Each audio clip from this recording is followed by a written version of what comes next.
Policy बाजार पर 1 करोड़ रुपए का टर्म लाइफ इंश्योरेंस केवल 450 रुपए महीने से शुरू। वाह! 2 दिन, 2 नेता, 2 नसीहत घर दुरुस्त करने के लिए। लेकिन आप देखिए, ये नसीहत जो दी गई है, ये जो लास्ट वाली आज जो दी ए के एंटनी ने जो दी कि आप बहुसंख्यक समुदाय को परेशान करके या उनके बारे में ना बात करके या उनको आइसोलेट करके आप बहुत ज्यादा कुछ हासिल नहीं कर सकते हैं। अब ये बयान को भारतीय जनता पार्टी ने किस तरीके से अपने हक में ले लिया, वो भी एक मुद्दा है। क्योंकि जैसे ही मामला हिंदू मुस्लिम और इस फ्रंट पर आता है, इस पिच पे आता है, तब तो आप ये समझ लीजिए कि भारतीय जनता पार्टी तो यूं यूं करने लगती है। क्योंकि ये तो बिल्कुल वैसे ही हो गया कि मुकाबला ऑस्ट्रेलिया से है, कीनिया का, और पिच है मेलबर्न। तो जैसे ही हिंदू मुसलमान हुआ ए के एंटनी द्वारा, ये बोल पड़े सुधांशु त्रिवेदी। एंटनी साहब के आज के बयान और कांग्रेस के तमाम वरिष्ठ नेताओं, मणिशंकर अय्यर, शशि थरूर, सलमान खुर्शीद साहब के पिछले बयानों को जोड़कर देखें तो सत्ता में आने के बाद कभी हिंदू तालिबान है, हिंदू पाकिस्तान है, हिंदू बोको हराम है, और सत्ता में आने के लिए राहुल राम है। इससे बहुत साफ है। मैं फिर कहना चाहूंगा कि कांग्रेस सत्ता में आने के लिए हिंदू होने का स्वांग रचती है, सत्ता में आने के बाद हिंदुओं को आतंकवादी साबित करने का षड्यंत्र रचती है। ये आपने सुना सुधांशु त्रिवेदी जी को। अब ये भारत जोड़ो यात्रा चल तो रही है, माहौल बनाने की कोशिश हो रही है, लेकिन आप देख लीजिए कि एक तरफ ये नसीहत दी जा रही है, 16 ही महीने बचे हुए हैं और 10 मुकाबले हैं, 2022 खत्म हो गया, 23 आने वाला। ऐसे में कांग्रेस अपने आप को 2024 के लिए कितना तैयार पाती? 1.25 साल में से कुछ ज्यादा ही समय बचा है। भारतीय जनता पार्टी अपने मिशन 350 के तहत उन राज्यों में जुट गई है, जैसे हमने आपको कल बताया था, जहां वो पिछली बार कमजोर रह गई थी, बहुत कम अंतर से भी चुनाव जीती थी, वहां पर भी वो अपनी कसरत कर रहे हैं। उसको वो कहते हैं मिशन 350। लेकिन कांग्रेस क्या कर रही है? कांग्रेस को क्या करना चाहिए? इस पर राजनीतिक विश्लेषकों की अपनी अपनी राय है।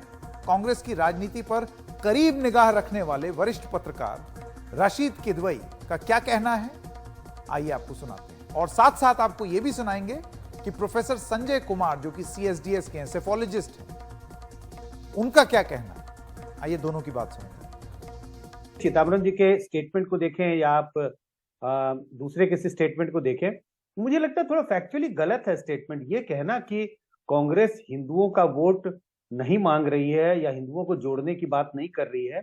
अगर आप कांग्रेस के वोट शेयर को देखें, 19.6% वोट उन्हें 2019 में मिला था, और इसमें दलितों का वोट है, आदिवासियों का वोट है, ओबीसी का वोट है, सारे समुदायों का वोट है। तो ये कहना कि कांग्रेस को हिंदू वोट नहीं मिल रहा है, इसी के लिए कांग्रेस को कोशिश करनी चाहिए कि हिंदुओं का वोट ये ले, मुझे लगता है थोड़ी सी, मैं अपने नजरिए से देखता हूं, ये थोड़ा गलत स्टेटमेंट है। ये जरूर है कि कांग्रेस को एक परसेप्शन बनाने की जरूरत है। वो परसेप्शन क्या है? ये एक ऐसी पार्टी है जो हिंदू धर्म के लोगों के हितों की रक्षा करती है, जैसा कि बीजेपी कर रही है। एक ऐसी धारणा, एक ऐसा परसेप्शन कांग्रेस का बन गया था कि ये पार्टी ऐसी है जो हिंदू के हितों की रक्षा नहीं करती और माइनॉरिटीज का ज्यादा अपीजमेंट करती है। इस वजह से बड़ी संख्या में लोगों ने कांग्रेस का साथ छोड़ दिया, और उसका नतीजा हम सबके सामने है। 2014 की हार और उसके बाद 2019 की हार कांग्रेस को सामना करना पड़ा। कांग्रेस में दरअसल विचारधारा को लेकर के काफी असमंजस है, काफी कंफ्यूजन है। कांग्रेस का एक बड़ा तबका ये चाहता है कि कांग्रेस जो है वो बहुसंख्यकवाद की तरफ जाए, मतलब जो हिंदू धर्म के अनुयायी है उनको अपनी तरफ करने की कोशिश करे, और कांग्रेस में एक और लोग हैं वो कम है, उनकी राय और मंशा ये है कि कांग्रेस अपने पुरानी चाल पे, यानी जो सेक्युलरिज्म है, जहां तमाम धर्मों के लिए समान आदर की भावना वो रहे, जो जवाहरलाल नेहरू का एक सपना था, ये एक उनकी विजन थी, उस पर रहे। कांग्रेस का ये जो मतभेद जो है ये उदयपुर में जो पिछले साल कांग्रेस का चिंतन शिविर हुआ था मई में, वो खुल के सामने आया, और वहां कई वरिष्ठ नेताओं ने इसकी वकालत की कि कांग्रेस को दही हांडी करना चाहिए, गणेश उत्सव के समय नवरात्रि में पार्टिसिपेट करना चाहिए, पीसीसी डिस्ट्रिक्ट कांग्रेस कमेटी के दफ्तरों में देवी देवताओं की मूर्तियां रखनी चाहिए और कांग्रेस को अपनी तरफ बहुसंख्यकों की तरफ झुकाव एक ऐसा होना चाहिए, क्योंकि कांग्रेस को ऐसा लगता है कि भाजपा ने इस वोट की राजनीति में बहुसंख्यकों को या हिंदू समाज को अपनी तरफ करके एक अच्छी खेती की है। और दूसरी तरफ कांग्रेस के प्यूरिस्ट लोग हैं जो कम है, लेकिन राहुल गांधी उनको तवज्जो देते हैं। उनकी राय ये है कि ऐसा कुछ ना हो। ये बात तो कांग्रेस में एक जो ये अंदरूनी झगड़ा हो रहा है।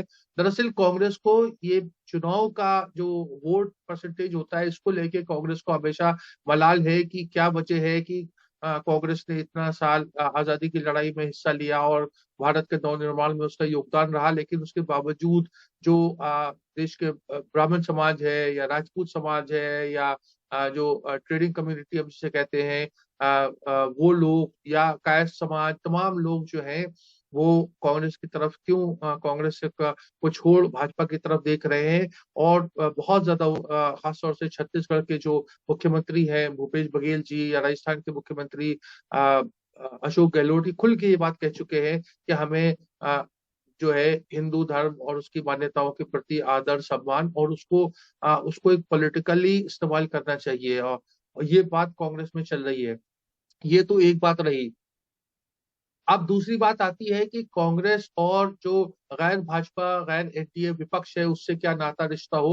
मुझे लगता है राहुल गांधी जो है वो थोड़े से अक्खड़ स्वभाव के हैं, वो अपनी टर्म पे राजनीति करना चाहते हैं। राहुल गांधी को पता है कि बिना कांग्रेस के कोई भी वैकल्पिक सरकार केंद्र में नहीं बन सकती, इसलिए वो उन्होंने एक तरीके से एक तरफ तो ये ऐसा इंप्रेशन देते हैं कि कांग्रेस में उन्हें मोह माया का कोई बहुत ज्यादा सत्ता को लेके वो सत्ता लोलित नहीं है, सत्ता की तरफ बहुत ज्यादा आकर्षक नहीं है, लेकिन उसके साथ साथ वो 24 की तैयारी कर रहे हैं। वो एक अपने आप को एक ऑल्टरनेटिव प्रोजेक्ट कर रहे हैं। भारत जोड़ो यात्रा का उद्देश्य जो है वो एक राहुल गांधी को एक एक डिफरेंट तरीके से प्रोजेक्ट करने में है। उन्होंने अपने आप को कांग्रेस की अधूरी राजनीति से अलग कर लिया है। उनके कुछ जानकार और करीबी सहयोगी ये भी कहते हैं कि राहुल गांधी ने 2004 से 14 तक बहुत समय खराब किया, कि उन्होंने कांग्रेस को सुधारने का प्रयास किया और उससे कुछ फायदा नहीं हुआ, ढाक के तीन पात रहे। तो अब वो राष्ट्रीय स्तर पर एक अपनी इमेज और छवि बना करके सामने आना चाहते हैं। और सब कुछ जो है देखिए संख्या पे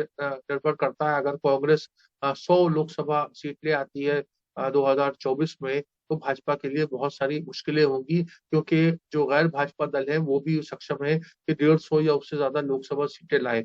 और ये अगर सिनेरियो बनता है तो भाजपा एनडीए को पूर्ण बहुमत शायद ना मिल सके, क्योंकि बहुत से अन्य दल भी हैं जो ना भाजपा के हैं ना एनडीए के हैं। तो ये जोर आजमाइश सब चल रही है, लेकिन कांग्रेस में विचारधारा को लेके बहुत ज्यादा गहमा गर्मी है।